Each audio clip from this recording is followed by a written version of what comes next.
भगवान जगन्नाथ के परम भक्त भक्त नीलांबर दास का पावन चरित्र। भक्त नीलांबर दास भगवान की भुवन मोहिनी की ओर खींचे गए। उनके प्रभाव को जान उन्हीं में मस्त हो गए। नीलांबर दास सब तरह से सुखी थे। स्त्री, पुत्र, धन, कुटुंब, मान सम्मान सब कुछ था। परंतु जिस क्षण एक मोहन मंत्र से आकर्षित होकर भगवान में आसक्त हुए, उसी क्षण अन्य सारी वस्तुओं के बंधन मानो ढीले पड़ गए। वे अपने को स्त्री, पुत्र, धन, मान आदि माया के बंधनों से बंधे हुए उनके संग में रहकर अपने जीवन को व्यर्थ जान रहे थे। उनके मन में बारंबार ये विचार आने लगा कि अंत में उन्होंने सब कुछ त्याग कर घर से चले जाने का निश्चय कर लिया। नीलांबर दास का यह निश्चय कंगाल के मनोरथ की भांति केवल मन में ही उत्पन्न होकर लय नहीं हो गया। इस निश्चय ने उनको सच्चा विषय वैरागी और संसार का त्यागी बना दिया। आहा, ऐसा न हो तो भगवान के आकर्षण का प्रभाव ही क्या। नीलांबर दास घर छोड़ व्याकुल चित्त से भगवान जगन्नाथ के दर्शन के लिए रास्ते पर चलने लगे। वे भगवान के दर्शन के लिए व्याकुल थे। उनकी स्त्री स्नेहमयी जननी के बिछड़े हुए बालक की सी, जैसे छोटा बालक माता की याद करता है, याद कर रोया रोया फिरता है, वैसे ही नीलांबर दास के मन में निरंतर भगवान की याद बनी रहती। वे उन्हीं के लिए बिलक बिलक कर रोया करते। वे भगवान का स्मरण करते हुए जैसे बने वैसे शीघ्र जगन्नाथपुरी पहुंचने की इच्छा से जोर जोर से चलने लगे। उनको दिशा का ज्ञान नहीं, आहार निद्रा का होश नहीं। आंखें मूंदे झूमते हुए मन से भगवान का स्मरण करते करते आगे बढ़े जा रहे थे। प्रेमिका प्रेमास्पद से मिलने के लिए ऐसा ही दीवानापन हुआ करता है। नीलांबर दास के गांव से जगन्नाथपुरी समीप न था। कहाँ उत्तर प्रांत में उनका घर और कहाँ दक्षिण प्रांत में जगन्नाथपुरी। परंतु इन्हें चलते रहने के सिवा किसी और बात की सुधि नहीं। इस तरह बहुत से पर्वत, पहाड़, नदी, नाले, निर्जन कठोर वनों को लांघते हुए वे गंगा जी के तीर पर आ पहुंचे। वर्षा की ऋतु, गंगा जी में बाढ़, कहीं कोई किनारा नहीं दिखता। गंगा जी की उछलती हुई तरंगों की ओर देखते की हिम्मत तक नहीं। देखते ही हृदय भय से कांप उठता था। नीलांबर दास को नदी के उस पार जाना है। नौका बिना पार जाने का कोई उपाय नहीं, पर नौका कहीं देखने को नहीं मिल रही। नीलांबर दास मन ही मोहन बहुत घबराए। उस समय उनके दुख का पार नहीं। अनेक गांवों वनों को लांघ कर चले आ रहे थे। खूब थक गया शरीर। सूर्य देव अस्तांचल को जाने वाले थे। इससे जल्दी ही उस पार पहुंचना आवश्यकता। परंतु वे जिस स्थान पर खड़े थे वहां बस्ती का होना तो दूर, मनुष्य की गंध तक न थी। ऐसे निर्जन स्थान में घाट कितनी दूर है, इस बात को किससे पूछे। ऐसी स्थिति में श्रीहरि के स्मरण के सिवा कोई और चारा नहीं। नीलांबर दास भगवान का स्मरण करने लगे। भजन करते करते कुछ समय बीत गया। इतने में एक मछुआ नदी में जाल फेंककर मछली पकड़ता पकड़ता नौका समेत वहां पहुंचा। उसे देखकर नीलांबर दास को बड़ा आनंद हुआ। वे भगवान को धन्यवाद देने लगे। नाव वाले को पुकार कर कहने लगे, ओ भाई, कृपा कर नाव को जरा इस ओर ले आ। इस विपत्ति में पड़े हुए ब्राह्मण को उस पार उतार कर उपकार कर। पैसों के लिए मत घबरा। पार पहुंचकर तू जो मांगेगा सो दे दूंगा। नीलांबर दास की आवाज सुनकर मछुए ने नाव किनारे की ओर चलाई। मीठा मीठा बोलकर नीलांबर दास को उसने नौका पर बैठा लिया। नाव पर चढ़ते ही नीलांबर दास आनंद का पार नहीं। वे मन ही मन भगवान के असंख्य धन्यवाद देने लगे। इधर ब्राह्मण को नाव में बैठाकर मछुआ भी बड़ा खुश मन ही मन भगवान को धन्यवाद देने लगा।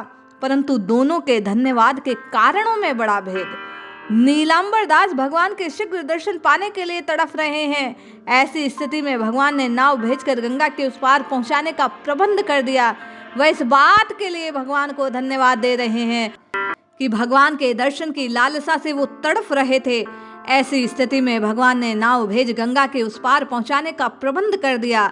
ये भगवान की अहेतु की कृपा है। मछुआ एक असहाय निर्बल मनुष्य को पंजे में फंसा हुआ शिकार समझ ईश्वर का उपकार मान रहा था। उसने नीलांबर दास को नदी के बीच में जाकर मार डालने और उनके पास जो कुछ था सो छीन लेने का विचार किया। इसी बात को सोच सोच वो मन ही मन फूलाना समा रहा था। बेचारे मूर्ख मछुए को क्या पता, नीलांबर दास का जीवन धन, उसका सर्वस्व उसके कंधे की झोली नहीं, परंतु हृदय की ऐसी गंभीर झोली है जहां उसे कोई चुरा नहीं सकता। उस बेचारे को नीलांबर दास की स्थिति का कुछ पता नहीं।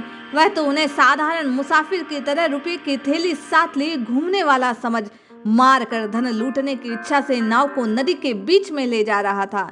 मछुए को किनारे से हटकर दूसरी ओर जाते देख नीलांबर दास ने कहा, भाई तू बड़ा साहसी आदमी है, नहीं तो ऐसे तूफान में नदी के अंदर नाव लाने की क्या हिम्मत, कौन आए। नीलांबर दास मछुए से कहने लगे, देख भाई, सूर्यदेव छिप रहे हैं, दिन रहते रहते किनारे पर पहुंच जाना अच्छा है, इसलिए नौका को किनारे की ओर ले चल। परंतु उनकी बात कौन सुनने लगा। मछुए के मन में तो दूसरी ही बात। अतः उसने नौका को नदी के बीचों बीच चलाना जारी रखा। नीलांबर दास की बातों के जवाब में उसने मुस्कुराकर मुंह फिरा लिया। मछुए का ये भाव देखकर नीलांबर दास उसके कुविचार को भांप गए। एक बार तो कुछ घबराए, परंतु ऐसे समय घबराना अच्छा नहीं, ये सोचकर उन्होंने ईश्वर पर भरोसा कर साहस के साथ कहा, भाई तेरा क्या उद्देश्य, क्या तुझे मारना चाहता है मुझे? अच्छी बात, मैं भी देखूंगा तू मुझे मार कैसे सकता है।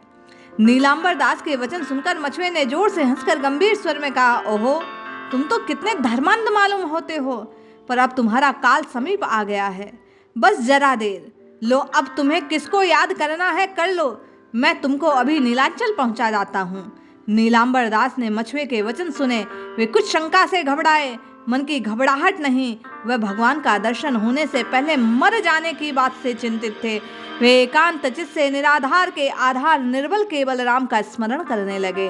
वे बोले, हे भगवान, हे दीन दयालु, मेरी रक्षा करो, रक्षा करो। तुमने पहले कितने शरणागतों के दुख दूर किए, आज तुम्हारे शरण में हुए इस ब्राह्मण के भी दुख को दूर करो। तुम्हारी दया रूपी नौका के द्वारा इस विपत्ति सागर से मुझे बाहर निकाल लो। हे प्रभु, बचा लो। एक बार दर्शन देने के बाद जो कुछ हो जाए, परंतु इससे पहले मरने ना दो। भक्त भावन भगवान ने तुरंत आर्त पुकार सुने। ब्राह्मण के अंतर का दुख जानकर उसी समय वे नौजवान राजपूत वीर स्वरूप में गंगा के किनारे प्रकट हो उच्च स्वर में मछुए को पुकार कर कहने लगे, अरे ओ मछुए, इधर आ, यही जीवन की आशा रखता है तो इधर चला, नाव को जल्दी किनारे लगा। हरि के कंठ की ध्वनि सुनते ही ऐसी वैसी नहीं, मछुए की मानो नाने मर गई। भय से शरीर थरथर कांपने लगा, चलाना कठिन हो गया नौका को, तो भी वह सुनी अनसुनी करके धीरे धीरे नाव चलाता रहा। भगवान ने फिर पुकार कर कहा, परंतु जब उसने नहीं सुना तो अंत में सरसता हुआ एक बाण आकर नौका में लगा। धनुष के शब्द से मछुआ घबरा गया। बाण के दिव्य प्रकाश से उसकी आंखें मानो जलने लगी। वह विचारने लगा, हाय हाय, अब क्या होगा? यदि ब्राह्मण से उससे सारा हाल कह दिया तो यह मेरा काम तमाम कर डालेगा, परंतु नाव किनारे न ले जाने से तो बचना मुश्किल है, वह बाण से मार डालेगा। विचार करते करते उसने नौका का मुख किनारे की ओर घुमाया। वहां पहुंचकर वीर राजपूत के चरणों में लौट गया। नीलांबर दास के देखकर सुनकर स्तब्ध हो गया। उन्हें पता नहीं वह स्वप्न है या सत्य।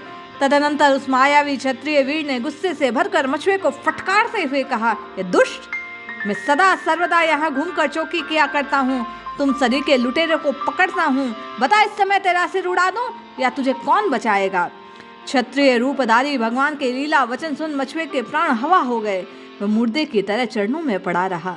भगवान शांत होकर नम्र स्वर में नीलांबर दास से कहने लगे, हे ब्राह्मण, तुम इस नाव से उतर जाओ। जानते हो मैं कौन हूँ? मैं इस प्रदेश का पहरेदार हूँ। इस किनारे की और उपवन की रक्षा करता हूँ। जो इस वन में किसी को हैरान करता है, मुसाफिरों को लूटता है, धन छीन कर उन्हें मारता है, मैं उन्हें उचित दंड देने के लिए यहाँ रहता हूँ। मुसाफिरों को ऐसे दुष्टों से बचाने के लिए मैंने आज इस वेश में धनुष बाण धारण कर लिए हैं। इस प्रकार वह कहने लगा। क्षत्रिय रूपधारी भगवान के वचन सुन नीलांबर दास कहने लगे, भाई, आज मेरे बड़े भाग्य मैंने तुम्हारा दर्शन किया। आभार व्यक्त करते हुए नीलांबर दास कहने लगे, तुमने ही आज मुझे मौत के मुख से बचाया, अतः मैं तुम्हारा उपकार मानता हूँ। मेरा मन हर समय भगवान श्री जगन्नाथ के दर्शन के लिए अकुला रहा है, इसीलिए सब कुछ छोड़ छाड़ कर निकल पड़ा हूँ। अतएव दया कर मुझे गंगा जी के उस पार जाने का रास्ता बतला दो, जिससे मैं प्राण वल्लभ श्री नीलांचल नाथ के दर्शन कर सकूं। हाय ब्राह्मण, तेरे प्राण नायक प्राण वल्लभ तेरे सामने ही तो खड़े हैं, उन्हीं के साथ तो तू बातचीत कर रहा है। क्या अब भी तू उन्हें नहीं पहचान सका? हाँ, कहाँ से पहचानता? जब तक वे अपनी पहचान नहीं कराते तब तक कोई उन्हें पहचान नहीं सकता। जब तक उनकी कृपा ना हो तब तक, जब तक उनकी इच्छा ना हो तब तक कोई कितना जप तप योग याग कुछ भी कर ले सब व्यर्थ है। करोड़ों उपाय करने पर भी कोई उन्हें नहीं पहचानता, सो जाने जेहि देहि जनाई। नीलांबर दास के वचन सुनकर भगवान ने कहा, हे ब्राह्मण, जब तुमने श्री जगन्नाथ के दर्शन करने के लिए घर छोड़ा है तो तुम्हारी इच्छा पूरी हुए बिना कभी नहीं रह सकती। सारे जगत के नाथ भगवान तुम्हारी सहायता करेंगे। इस क्षुद्र नदी के पार जाने को बात ही क्या, सारे भवसागर को सहज ही लांघ जाने का अधिकार तुमने पा लिया है। नीलांबर दास को आश्वासन देने के बाद भगवान मछुए से कहा, मुर्दे की तरह क्या पड़ा है, यहाँ से उठ, इस ब्राह्मण को तुरंत उस पार पहुंचा दे। अभी मेरे देखते देखते इनको पहुंचा कर आ, नहीं तो इस धनुष को देखा ना, उठ जल्दी खड़ा हो। क्षेत्रीय वेशधारी भगवान के मुख से इन वचनों को सुनकर मछुए ने मानो प्राण लौटाए। वह एकदम उठकर भगवान को प्रणाम करने लगा, अपने अपराध के लिए क्षमा मांगने लगा। अंत में नीलांबर दास को नाव में बैठा उस पार चला गया। अब मछुए का मन बिल्कुल पलट गया। उसके मन में किसी तरह का कोई बुरा विचार नहीं, उसके मुंह में अब कोई कटु वचन नहीं। भक्त के संग और भगवान के दर्शन होने से उसके सारे अवगुण सद्गुणों में बदल गए।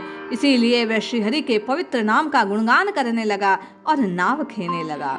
देखते देखते नौका गंगा जी के उस किनारे जा लगी। नीलांबर दास उतरे, उधर भगवान भी अंतर ध्यान हो गए। मछुए के मन में उनके कुकृत्य का बड़ा पश्चाताप। वह नीलांबर दास के चरणों में लेटकर क्षमा मांगने लगा।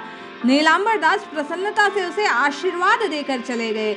अनेक गांवों, शहरों, पहाड़ों, जंगलों, नदी नालों को पार कर कुछ दिनों बाद वे जगन्नाथपुरी पहुंचे।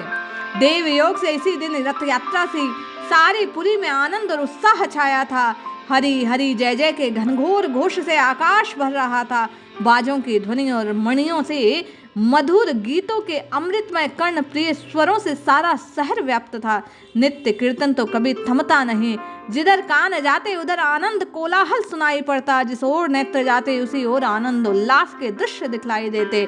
श्री बलराम, श्री सुभद्रा और श्री जगन्नाथ तीनों पृथक पृथक रथ में विराजित हैं। भक्तगण बड़े आनंद से रथ को खींच रहे हैं। गंभीर गर्जना के साथ तीनों रथ चल रहे हैं। सेवक गण दोनों हाथ उठाकर मणिमा मणिमा पुकारते हुए नाच रहे हैं। आनंद के आवेश में कुछ लोग ताली बजा बजा कर कूद रहे हैं, कुछ आंसुओं से वर्षा कर रहे हैं, तो कुछ जड़वत निश्चेष्ट हो गए हैं। इसी समय नीलांबर दास रथ के पास पहुंचे। आज उनके आनंद का पार नहीं, आनंद के आंसू अविराम बह रहे हैं। दीर्घ काल तक यात्रा करके उन्होंने रास्ते के भूख प्यास सर्दी गर्मी अन्य अनेक विघ्न क्लेश सहे। अब सब एकदम भूल गए। प्रेमाश्रुओं से पवित्र अभिषेक की यही तो महिमा है। नीलांबर दास ने श्री जगन्नाथ के प्रेम से तन्मय होकर अपने मन की बात प्रभु से कही। भक्त और भक्त भावन भगवान की आंखें चार हो गई। गुप्त बातें चलने लगी। देखते देखते भक्त नीलांबर दास श्री प्रभु के रथ के सामने गिर पड़े। उन्हें पड़ते देख सेवक गण उनके पास गए, परंतु वे देखते हैं उनके शरीर से प्राण पखेरु उड़ गए हैं। जो पक्षी क्षणभर पहले हरे कृष्ण राम राम कृष्ण कृष्ण कृष्ण कृष्ण की ध्वनि कर रहा था, वह बोलता बोलता न मालूम कहाँ उड़ गया। अवश्य ही भगवान के परम धाम में पहुंचा होगा। नीलांबर दास की मृत्यु का समाचार सब और फैल गया। उनके मरण वृतांत को सुनकर सभी आश्चर्यचकित होकर ऐसे दुर्लभ मरण की प्रशंसा और ईर्ष्या करने लगे। सब मन में विचार करने लगे, आहा, भक्त की कैसी अपार महिमा है। उनकी मृत्यु भी इस मृत्यु लोक में अमर होकर रहती है। आज भी उनके मरण की जय घोषणा श्री जगन्नाथपुरी में जगह जगह सुनने को मिलती है। ऐसे अद्भुत भगवान जगन्नाथ के भक्त हैं श्री नीलांबर दास। इस भक्त चरित्र को सुन हम आप भी भगवान के चरणों में ये प्रार्थना करें, अभिलाषा रखें कि उन्हीं के समान व्याकुल हृदय हो। हम भगवान को पुकारने का प्रयास करें। जय श्री हरि।